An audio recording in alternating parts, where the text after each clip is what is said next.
One of the great things about India is this tremendous interest in education.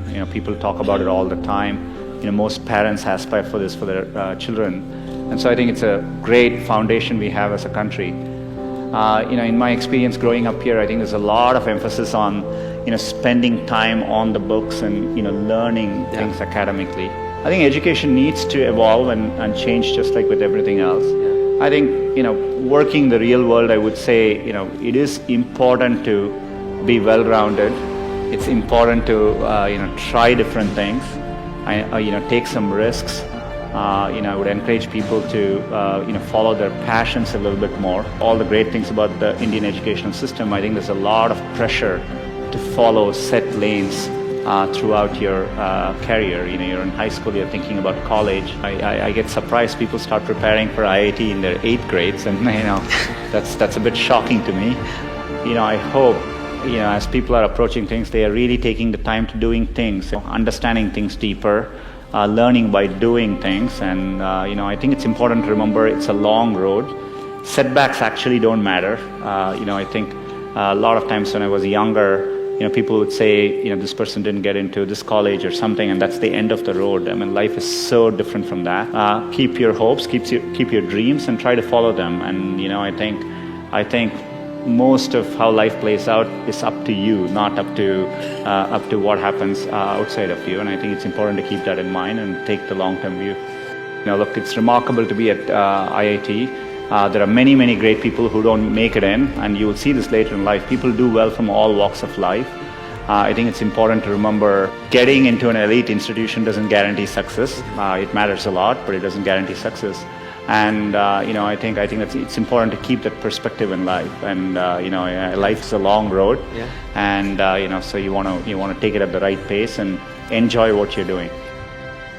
I get very surprised. People come to IITs and immediately they are thinking about IIMs and so on. I think it's important to get real world experience. And if you take the US, for example, at a place like Stanford, most students don't choose their majors till their final year. So people explore different things and find what they're really passionate about. So I think those are all good things to aspire to. I think I would like to see people value creativity, value experience of doing things, taking risks, and academics is important, but it is not as important as it's also made out to be. Had I stayed the course in graduate school, I'd probably have a PhD today, which would have made my parents really proud.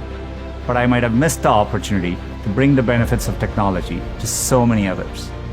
And I certainly wouldn't be standing here speaking to you as Google's CEO.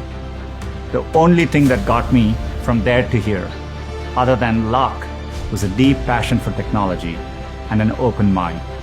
So take the time to find the thing that excites you more than anything else in the world. Not the thing your parents want you to do, or the thing that all your friends are doing, or that society expects of you. Yeah, I think that matters a lot. People should be encouraged to take risks a little bit more and try different things till they find what they like doing.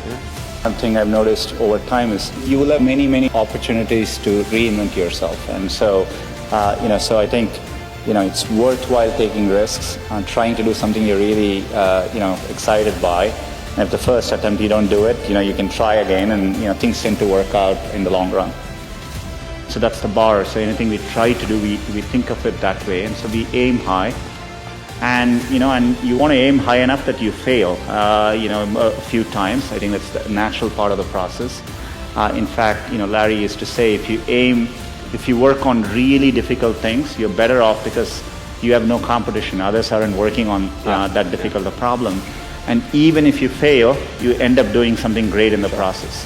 And so I think that's the philosophy which has guided us all through these years. In Silicon Valley, part of the reason so many people start up a company is, starting up a company and even having failed, you can wear it like a badge of honor, right? And I think that's important. Culturally, risk is rewarded.